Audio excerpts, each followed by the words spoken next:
Nagaan Waaqayyoo isiniif haa ta'u jaallatamootaa fi kabajamoota obboloota koo akkam jirtu nagaa keessanii fayyaa keessanii miti ani nagaa kooti gooftaa nagaa keenya baay'isee Yesuusiif galanni guddaan haa ta'u isinillee nagaa keessanii nagaa guutuu qabdu miti baga nagaa keessan taatan ammallee nagaan keessan dachaa isiniif haa baay'atuun isiniin jedha warri YouTube chaanaalii koo like subscribe goonee subscribe godha maatii koo ta'a sinan jaalladha sinan kabaja sinan simadha fuula tolaadhaan isiniin jedha kottaa wal jajjabeessina harka keenya wal qabannee hojii Waaqayyoo hojjenna egaa nuyi kallattii jiru irratti amma dandeenyuun humna qabnu waan gochuu dandeenyuun yoo wal jajjabeessine yoo wal guddifne yoo wal bukkee dhaabanne yoo wal cimsine yoo harka keenya wal qabanne isa dhaloota gufachiisu isa dhaloota balleessu isa dhaloota yaada Waaqayyoo keessaa baasu waan baay'ee jira amma yeroo kana keessatti wanti namatti ifa fakkaate garuu keessi isaa dukkanaa'aa kan ta'e gaarii fakkaate keessi isaa garuu qoraattiidhaan kan guutame namni gaafasa keessa seena wawwaraanee kan balleessuu danda'u keessa seenaan karaan keessaa ba'an kan namoota baay'eetu ulfaate dhaloota burjaajessaa jiru dhaloonni akka bakka irratti baajjajee hafu kan gochaa jiru waan baay'eedha. Isa kana keessaa immoo kana hambisuuf dhaloota du'a kana keessaa baraaruudhaaf dhaloota bahee bakkee irratti hafaa jiru kana wanti salphaa wanti xixiqqoo waan guddaatti fakkaate sammuu dhaloota baay'ee boojee sammuu dhaloota baay'ee burjaajessaa jiru kana nu immoo karaa hafuuraatiin harka keenya wal qabanne yoo wal guddifne way gochuu amma dandeenyutti ija way buusuu amma dandeenyutti firii way dhalootaaf way buusuu amma dandeenyutti wal bukkee dhaabanne yoo wal jajjabeessine dhaloota du'a keessaa gara jireenyaatti waamuu dandeenya. Garaa Waaqayyoos gammachiisuu dandeenya. Nuyi hojii keenya sar'aa kanatti illee boru warra dhimma baasan taane fuula Waaqayyootitti akka simatamnuufi akka kabajamnuufi hojiin keenya har'aa kun nu fuulduratti haa ta'u nama fuulduratti xiqqaa yoo fakkaate iyyuu boru fuula Waaqayyootti guddaa ta'eetu bakka guddaa akka nuti mootummaa Waaqayyoo keessaati qooda qabaachuun bakka guddaadha kabaja guddaadha. Kanaaf immoo isa keessaatti nuyi kabaja kanatti akka hirmaannuuf immoo har'a hojii keenya kan nurraa eegamu otoo hojjechuu dandeenyu otoo guyyaa qabnu otoo yeroo qabnu hojjechuu yoo dandeenyu walii keenya yoo jajjabeessine wangeela dhalootatti yoo lallabne amma dandeenyu yoo barsiisne amma dandeenyu dhugaa sadhe Kiristoos yoo dhalootatti agarsiifne dhaloonni kun du'a keessaa gara jireenyaatti dhufuu danda'a. Kanaaf iyyuu waan salphaa waan hin fayyadne waan bu'aa tokko iyyuu hin qabnetti iyyuu namoonni yeroo isaanii gubaa oolu yeroo keenya gubaa oolla. Waan nu kolfansiisutu ta'e namoota baay'eetu hordofatu. Waan gatiin qabnetu ta'e namoota baay'eetu hordofatu garuu isa dhugaan itti baay'atu keessa tuuti xiqqoodha. Namni baay'een itti hirmaatu garuu tuuta xiqqoo qabaatu iyyuu dhugaan immoo amalee. Kanaaf walaa jajjabeessinu maatii koo ta'an isiniin jedha hundumti keessanii warri fuula feesbuukii kootiirraan na hordoftanis karaa yuutuubii kootis na hordofaa tuubii abdii dhalootaa hordofaa jajjabeessaan isiniin jedha. Kana gochuuf immoo jaalala dhugaa waliif qabaachuutu nurra jiraata jaalala dhugaa walii keenyatti agarsiisutu nurra jiraata jaalalli dhugaan keessa keenya jira yoo ta'e waan hundumayyuu gochuu dandeenya. Tokko waan qarshiidhaan wal gargaaru ta'eeti otoo waan humna keenya nu baasisu ta'eeti namni kamiyyuu itti hirmaachuu dhiisuu danda'a sababni isaayyuu itti ulfaata jennee yaaduu dandeenya. Kun immoo qarshii nu gaafatu humna keenya nu gaafatu bakkuma jirru teenye waan salphaa gochuu dandeenyudha garuu isa kana gochuuf iyyuu nama baay'eetti nu ulfaata. Kanaaf jaalala walii keenyaaf qabaachuun keenya immoo Kiristoos jaalachuu keenya mul'isa. Obboleessa keenya yoo jaallanne Kiristoos jaallanneerra obboleessa keenyaaf yaada gaarii yoo qabaanne Kiristoosiif yaada gaarii amanamummaa gaarii qajeelummaa gaarii qabaachuu keenya jaalannee Kiristoos duukaa bu'uu keenya nu mul'isaa jechuudha. Kanaaf fakkeenyummaa keenya mirkaneessinu hojii Waaqayyoo hojjannee walii keenya jajjabeessinee karaa dhugaarra wal buusnee harka keenya wal qabannee wal cimsinee garaa Waaqayyoos akka nutti gammadu haa goonuun isiniin jedha. Qorontos isa dura boqonnaa 13 lakkoofsa 1 irratti akkas jedha. Afaan namoonni yookiis afaan ergamoonni Waaqayyoo dubbataniin dubbadhee jaalala yoon qabaachuu dhaabaadhe ani akka sibiila kililchuuti yookiis dibbee kosh jedhuun ta'ee jedha. Raajii dubbachuudhaaf kennaa qabaadhee dhoksaa jiru hundumaa beekee beekumsa hundumaa qabaadhe garuu gara iddoo isaatti humna keessatti amantii guutuus qabaadhee jaalala yoon qabaachuu dhaabaadhe garuu homaa miti. Wanta qabu hundumaa warra dhabanii firee ittiin of jajuudhaafis dhaqna koo iyyuu dabarsee kennee jaalala yoon qabaachuu dhaabaadhe garuu waa'ee anaaf hin baasu jedha. Argitanii nuyi waan ta'e kan gochuu dandeenyu waan ta'e kan walii keenyaaf goonu jaalalli keessa keenya jiraatee utuu ta'e waliif jaalala dhugaa qabaannee utuu ta'e jaalala dhugaa jechuun ikkoo jaalalli namoota akka namni baay'ee hubatutti akka naa galutti jaalalli isa namoonni lama qofti wal jaalatanii kana jechuun dhiirrii fi dubarri walii wajjin gaa'ela dhaabbachuudhaaf wal jaalatanii yookiin immoo gaa'ela dhaabbachuudhaaf ijoota baate yeroo muraasaaf waliin haasa'uudhaaf jedhanii sobanii jechoota babbareedoo waliin jedhanii walitti ho'isanii wal jajanii har'an sii du'a boruun sii du'a waliin jedhanii borummoo bakkee irratti wal dhiisanii akkasuma immoo namoonni baay'een namoonnumti callisanii hiriyummaadha har'an sii du'a boruun sii du'a waliin jedhanii sobanii wal ho'isanii qilleensarra wal baasanii borummoo deebisanii lafatti wal gatan miti. Jaalalli inni dhugaan isa keessa keenyatti yoomiyyuu jaalala sanban. Kiristoos Yesuus jaalala dhugaadhaan nu jaalate. Jaalala dhugaadhaan nu jaalachuun isaa immoo gaafa nuti kufnees dadhabbina keenya wajjin, cubbuu keenya wajjin, hir'uu keenya wajjin, amala keenya wajjin, dadhabbii keenya wajjiniin walitti qabee haala keenya hundumaa wajjin nu baachuu isaatiin mirkanaa'e. Yoomillee otoo nuti iyyuu gaarii gochuutti baanne nuni iyyuu gaarii goonee san gammachiisu nuni iyyuu isaaf jiraanne akka isatti tolutti deddeebinee san gammachiisu garuu amala keenya kana wajjin hundumaan danda'ee nu baate jaalala dhugaa isa kanatu mirkaneessa jechuudha. Nunis immoo jaalala dhugaa walii keenyaaf qabaachuun keenya gaafa hundumaa gaafa dadhabnes gaafa kufnes gaafa rakkannes wal dandeenyee jaalala dhugaa waliin mul'isuu keenya. Kun garuu keessa keenya hin jiru taanaani waan hundumaa gochuu dandeenya garuu jaalalli keessa keenya hin jiru taanaan gatii hin qabu. Argitanii utuu jaalalli dhugaan keessa keenya jiraate ta'e obboleessa keenya dadhabe tokko gaafa nu biraa kufe gaafa nu biraa dogongore gaafa nu biraati dadhabe gaafa nu biraati garta itti jilbisaa laafe nu irruu isaan hojjete sanarratti daballeetu ba'aa irratti hin taanu ture. Warruma gaafa lafaa gaafa nagaa qabu baay'ee wal jaalate baay'ee waliin ho'ise jechoota baay'ee waliin jedhee si malee namni hin jiru waliin jedhee siifan du'a si duran du'a waliin jedhutu gaafa inni tokko dadhabe immoo ba'aa irratti ta'attuyyuu dhagaa irratti guura. Ittiyyuu akka lafa sanaan obboleessi isaa buleettiin isaa ka'uu hin dandeenye godha. Kanammoo kan godhe jaalalli dhugaan keessa keenyatti jiraachuu dhiisuu isaadha. Otoo jaalalli dhugaan nu keessatti ija godhata ta'e otoo jaalalli dhugaan namni jaalaluma dhugaan si jaalladhe waliin jedha malee jaalaluma dhugaatiin siif qaba waliin jedha malee jaalalli dhugaan keessa isaan jiru. Jaalalli dhugaan keessa isaatti ijaan godhan jaalalli dhugaan keessa isaatti hundeen godhan. Nama waan barbaadan godhaa nama gargaaraa jechoota barbaadan jedhaanii garuu jaalalli keessa keenya hin jiru taanaan jaalala isa sobaa nurraati amma mul'achaa jiru tuun ta'ini isa kan Kiristoos isa dhugaa irratti hundaa'a. Isa gaafa hundumaan jijjiiram, isa gaafa hundumaan ban, isa hir'ina lakkoofne, isa haalan laal, isa qaawwaan hin argin.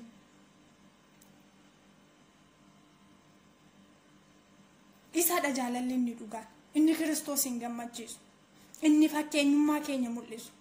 Nuyi ijoollee Waaqayyoo ta'uu keenya inni sirriitti ibsu jaalala isa haala irratti nu hundoofne.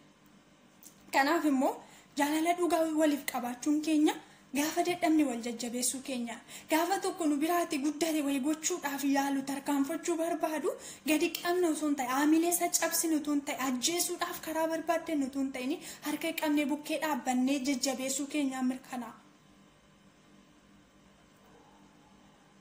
Waan gochuu hin dandeenye tokko gochuu danda'a jaalala. Jaalalli bu'uura wanta hundumaati. Jaalalli ka'umsa wanta hundumaati.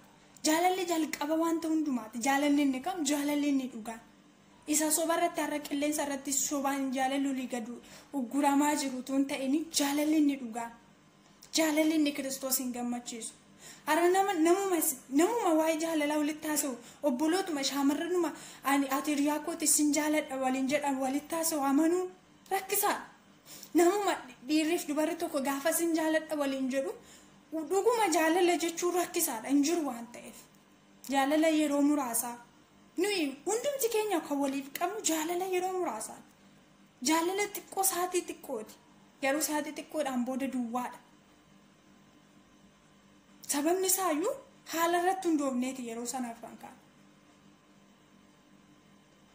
Namoonni baay'een gaafa nagaa qaban baay'ee wal jaalachuu isaanii ibsanii gaafa dadhabbinni inni tokko dhufe immoo rakkina nama sanaa irratti dachaa taanee itti dhufna. Dachaa ittiin baay'isa. Galanni Waaqayyoodhaaf haa ta'u. Kuni garuu nuyiif gatii hin qabu.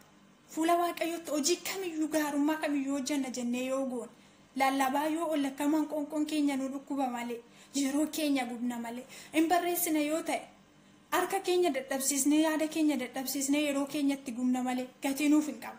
Hojii gatii hin qabne yeroo baay'ee hojjechuu irra immoo kan gatii qabu daqiiqaa muraasaaf otoo hojjannee gaariidha. Kanaafiyyuu hojii Waaqayyoo hojjechuu keenyaan dursa. Hojjechuu dandeenya. Garuu egaa hojjennee booda immoo gatii nuuf hin qabaatu. Ilaami waan hundumaa gochuu danda'e yoon jaalala of keessaa hin qabaanne ta'e akkuma dibbee akka sibiila kililchuuti jedha yookaan immoo akka dibbee kosh jedhuuti keessi isaa duwwaadha jechuudha. Sibiilli kililchuu gatii tokkoyyuu hin qabu humtuu keessa hin jiru garuu sagalee duwwaatu dhaga'a. Nuyi illee jaalalli dhugaa walii keenyaaf keessa keenya hin jiru yoo ta'e akka kana. Inni nuti hojjennus akka kana duwwaadha. Gatii hin qabu. Nuyiifis fuula Waaqayyootti gatii nuuf hin kennu. Akka gatii argannu nun godhu. Akka bu'aan nuuf buusu nun godhu. Kanaaf immoo hundumaa dursa walii keenyaaf jaalala dhugaa. Nuyi Kiristoosiin jaalachuu keenya kan ibsinu yoo jiraate walii keenya jaalachuudhaan. Kiristoosiif amanamummaa keenya kan mul'isu yoo jiraate walii keenyaaf yoo amaname. Gooftaan maqaan isaa kabajamu. Kanaaf jaalala dhugaa waliif. Amanamummaa dhugaa walii keenyaaf. Gaafa obboleessi keenya dadhabe harka qabne hamma dandeenyu kallattii bira dhaabannee qabutti dadhabne kun kallattii nuuf danda'ameen iddoo nuuf danda'ametti obboleessa keenya kaasuu jajjabeessuudhaaf yaaluun keenya jaalala nuti Kiristoosiif qabnu mul'isa. Kiristoosiyyuu nuuf gatii guddaa baase. Kiristoosiyyuu nuuf baay'ee dadhabe. Amma isaaf hin malle amma waan hojii isaan fakkaanne jiru hojii isaaf hin taane nuuf jedhee hojjete. Gadoof deebise. Bifa namummaa uffate. Indu'een awwaalame reebameen garafame nuuf jedhee. Nuyi garuu karaa hundumaa daganne walii keenya gaafa cokkolaa oolu walii keenya irratti gaafa ka'aa oolu walii keenya waraanaa gaafa oolu walii keenya miidhaa gaafa oolu jaalala Kiristoos nuuf oole sana dagachaa deemna jechuudha. Garaa Waaqayyoo nutti hin gammadu. Ammuma nuti wal miidhaa deemnu garaa Waaqayyoo nutti gadda. Akka wal miidhu kan godhu. Akka walitti naafnee wal ajjeesnu wal balleessinu yaada keenya namni harka isaatiin isa wal qabeetu wal ajjeessu qofa osoo hin ta'in yaadaan kan wal ajjeessutu caala jechaan kan wal ajjeessutu caala. Kan hundumaa akka goonu kan nu godhe immoo jaalalli keessa keenya jiraachuu dhiisuudha. Jaalalli keessa keenya qabaanne ta'eeti obboleessa keenya nu biraa guddatutti wayi hojjechuu barbaadu wayitti tarkaanfachuu barbaadutti inni naafinu ture. Garuu jaalalli keessa keenya duwwaa ta'e. Jaalalli ni naaf, jaalalli ni dallan, jaalalli ni obs, jaalalli ni danda'a. Garuu kun keessa keenya hin jiru. Abdii fi amantii jaalalli tokko isaan. Garuu isaan kana hundumaarrayyuu jaalalatu hundeedha, jaalalatu caala. Qorontoos 13:13 irratti. Jaalalatu caala. Amantii qabaachuu caalatti dursa jaalalatu caala. Jaalala qabaachuu wayi. Abdii qabaachuun dura jaalala qabaachuutu dursa inni dursa. Hojii Waaqayyoo hojjechuun dursa walii keenya ho'isuun dursa keessa keenyatti jaalala dhugaa waliif qabaachuutu caala isatu dursa isatu hangafa isatu ka'umsa isatu hundee isatu utubaadha isatu bu'uura jaalala jechuudha. Galanni Waaqayyoodhaaf haa ta'u. Roomee 12:9 irratti nama jaalachuun keessan jaalala dhugaa haa ta'uu jedha. Nama jaalachuun keessanii jaalala dhugaa, jaalala sanii naaffe, jaalala san dallan, jaalala san hin haman, jaalala san hamaa irratti dhiibee wal hin geessin, jaalala san obboleessa isaa hin miin, jaalala san dhugaa, jaalala san hin sobne. Har'a jaalala dhugaa, jaalala kan balleessu soba, jaalala kan balleessu naaffaadha.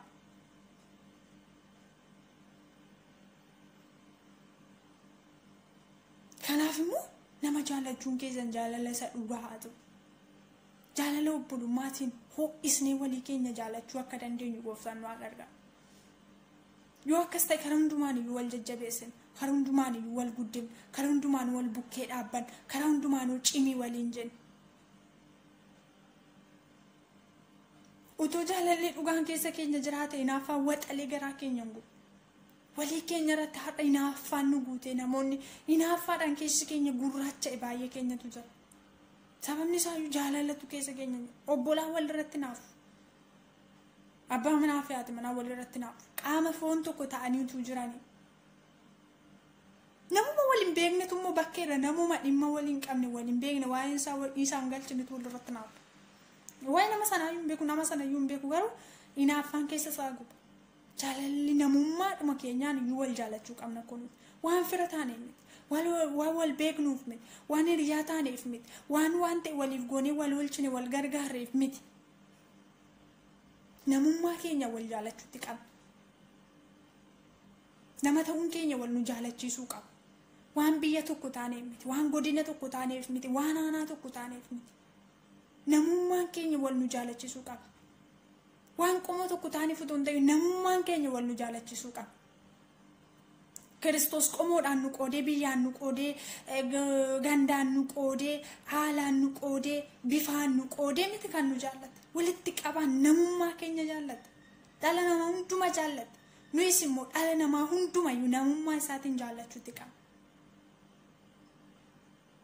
Jaalalli inni har'a ka'e siif handu'aa miti. Walitti haasa'e namni baqqaan kosii du'uun qaba waliin jedhu miti. Waan ta'e wal gargaaru miti. Wayi gochuunis walii keenya wayi gargaaruunis jaalalaa ta'uyyuu malee jaalalichi hundi akka qabuuf hin qabne nuyi adda baafachuu qabna. Boru gaafa namni sun dadhabee hir'ina wayi gaafa irratti argine hir'ina isaa sana danda'uu fi qabnaa jennee of amansiisuu qabna. Kanaaf jaalala dhugaa walii keenyaaf yoo qabaanne garaa Waaqayyoo illee nutti gammada. Jaalala dhugaa walii keenyaaf yoo qabaanne hojiin keenya dhimma baasa. Jaalala dhugaa walii keenyaaf yoo qabaanne fuula Waaqayyootti kabajamnee boru mootummaa Waaqayyoo keessaa qooda akka argannu ta'an. Gatiin qabu yoo akkas hin taanu ta'e. Keessa keenya jaalalli nagaa buusuun hin jiru yoo ta'e. Jaalalli yoo jiraate nagaa buusa. Jaalalli yoo jiraate tokkummaa uumna. Jaalalli yoo jiraate garaagarummaa fageessina. Jaalalli yoo jiraate waljibbi gidduu keenyaa hin ba'a. Kanaaf gaaruma jaalalli nu mo'eera taanaan karaa hundumaan iyyuu waan namaa gochuu hin dandeenyu, waan namaatti hirmaachuu hin dandeenyu, waan namaa dalaguu hin dandeenyu, obboleessa keenya miidhuu hin dandeenyu, obboleetti keenya miidhuu hin dandeenyu. Sababni isaayyuu mo'amneera, booji'amneera waan ta'eef jaalala. Kiristoos jaalala inni nuuf qabutu isa mo'ee jennaan miti kan lubbuu isaa dabarsee nuu kenna. Nuyi garuu walii keenyaaf lubbuu dabarsinee kennuu miti. Eeyyantu lubbuu dabarsee waliif hin kennu garuu gaarummaa waliif yaadu. Qajeelummaan keessa keenya walii keenyaaf jiraachuu, wal cimsuu, wal jajjabeessuu, wal bukkee dhaabachuun jaalala waliif qabnu mul'isa. Gooftaan keenya sinaa eebbisu eebbifama. Baay'een isin jaalladha, baay'een isin kabaja. Kottaa tuubii abdii dhalootaa